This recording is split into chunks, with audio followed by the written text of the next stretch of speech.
Alors bonjour, c'est Isabelle Tremblay, professeure de comptabilité au Collège La Cité. Alors c'est pas la dernière, mais bien la troisième capsule de la suite pour la préparation d'un état des flux de trésorerie.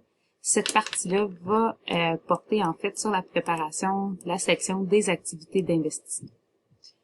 Juste un petit rappel que pour la section des activités d'investissement, en fait ce qu'on veut démontrer là, c'est les variations au niveau des actifs à long terme. Okay, donc, si on regarde cet exemple-là, qu'est-ce qu'on a au niveau des actifs à long terme? Bien, on a ici un placement, un terrain, un bâtiment, puis l'amortissement cumulé qui est lié au bâtiment.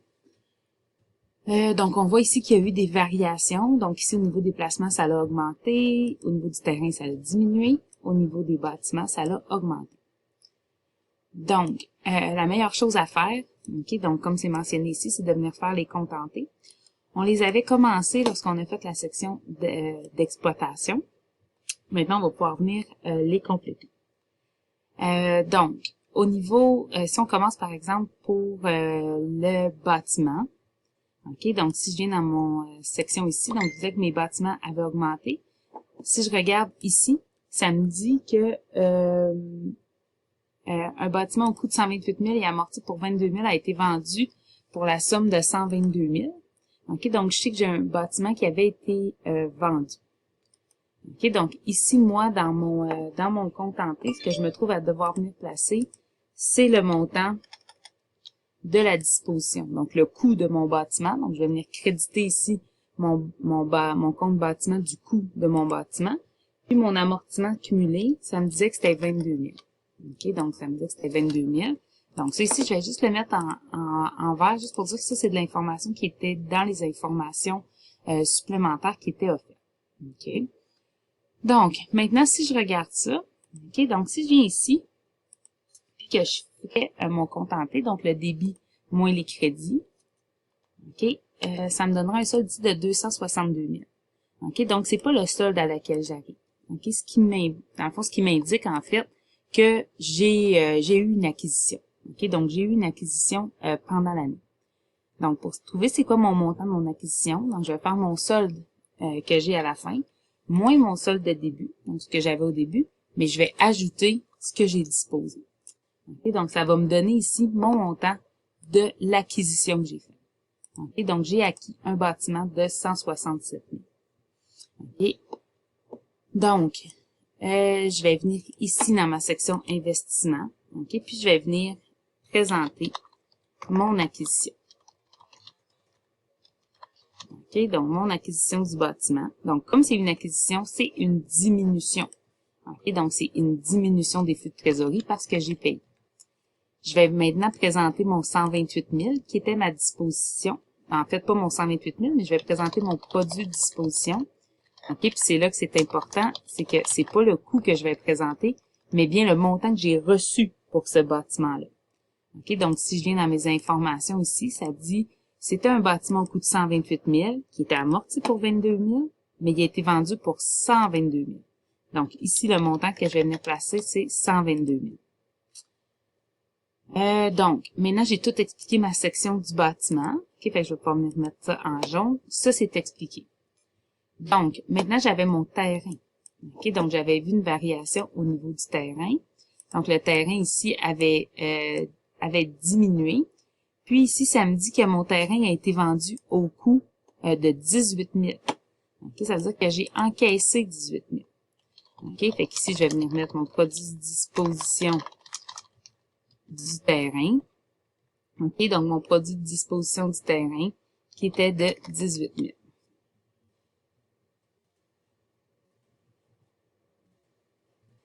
OK, donc mon produit de disposition du terrain, ça c'est là.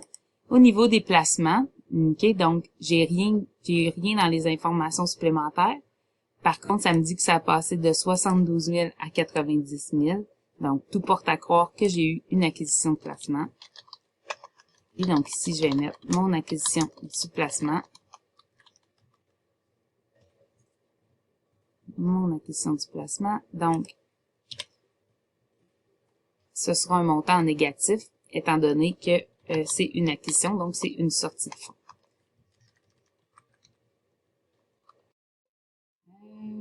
J'ai mis ma parenthèse à l'envers.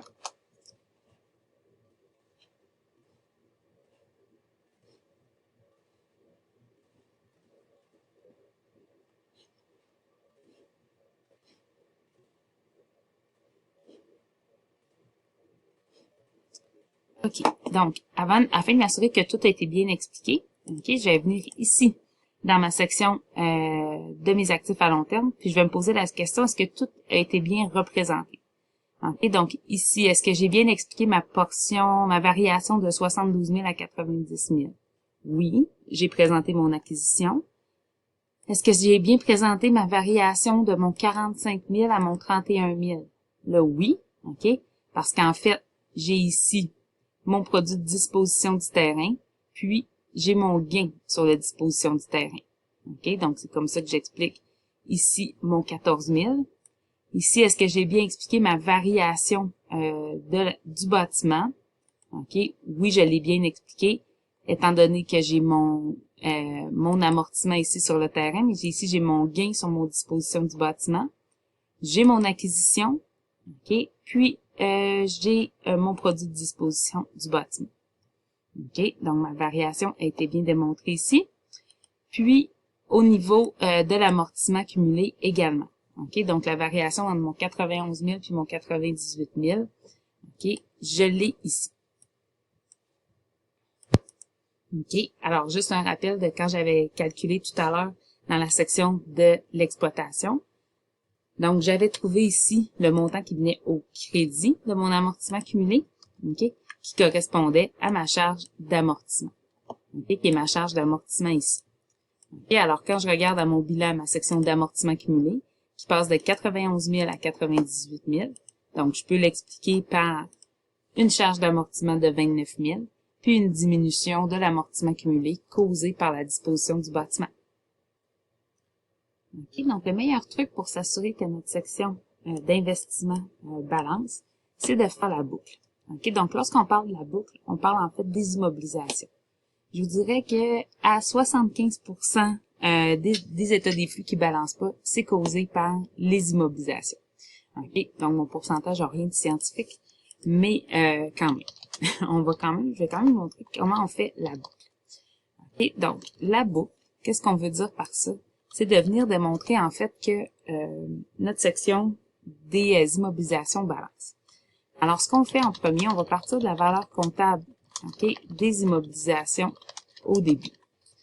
OK, donc la valeur comptable des immobilisations au début, c'est quoi? Mais c'est les coûts de chacune de mes immobilisations, moins les amortissements cumulés. OK, donc là, ici, je l'obtiens en fait en faisant la somme. Mais dans le fond, ici, ce que je fais, c'est le coût de mes immobilisations, moins leur amortissement cumulé. À ce montant-là, OK, je vais venir ajouter les acquisitions de la période. OK, donc c'est le coût des acquisitions. Je vais peut-être marquer ici le coût des acquisitions. OK, donc je vais venir les prendre ici dans mon état des flux. OK, hop, c'est un moins que je vais faire. Donc le coût de mes acquisitions que j'ai présenté dans mon état des flux. Donc, j'avais ici mon acquisition du bâtiment. J'avais pas d'autres acquisitions dans cet exemple-là. Je vais juste ajouter un S ici, acquisition. Okay, donc, j'ajoute le coût de mes acquisitions. Je vais venir diminuer. Je vais juste ajouter des plus ici. Donc, plus le coût des acquisitions, moins les produits de disposition. OK, donc, je vais venir réduire les produits de disposition. Alors, dans cet exemple-là, j'avais un produit de disposition pour mon bâtiment. Puis, j'avais un produit de disposition aussi pour mon terrain. OK, donc j'ai ajouté mes acquisitions, j'enlève mes produits de disposition. Ensuite, je vais venir enlever mon amortissement. OK, moins l'amortissement. OK, donc on se rappelle que l'amortissement, je l'ai présenté ici dans mon état des flux, dans ma section opérationnelle. Donc, je vais venir ici l'enlever. OK, donc je déduis mon amortissement. Ensuite, l'autre ajustement que je vais faire, ce sera par rapport aux gains et aux pertes. OK, donc je vais venir ajouter les gains. OK, puis je vais venir réduire les pertes. OK, donc dans mon exemple ici, dans mon médaille plus, des gains les gains, en fait, j'en avais deux, donc j'avais le terrain et le bâtiment. Donc, je dois les ajouter, donc je vais juste venir inverser le signe ici. Même chose pour le gain pour la disposition de mon terrain, de mon bâtiment, pardon. OK, donc je vais faire la somme ici de ça. OK, donc cet ajustement-là. OK, qui consiste à être ma boucle. OK, donc ici, j'ai 362 000.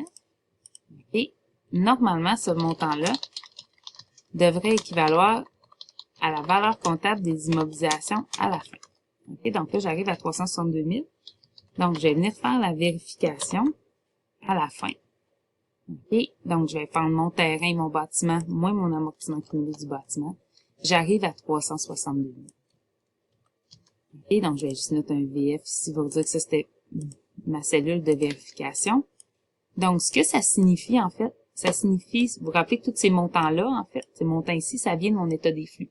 OK, donc, si la valeur comptable de mon immobilisation qui est présentée au bilan, au début, puis la variation comptable des immobilisations à la fin, qui sont présentées au bilan, je suis capable de les expliquer par les montants que j'ai présentés à l'état des flux, mais ça veut dire que j'ai pas d'erreur, OK, au niveau de la présentation de mes immobilisations à l'état des flux de trésorerie. OK, donc, ça conclut la présentation de la section d'investissement, puis en fait, la présentation de la boucle, que je vous encourage en fait à vous créer une petite synthèse puis à la garder pas trop loin. Comme ça, quand vous ferez un état des flux, bien, vous l'aurez tout près de vous. Bonne journée!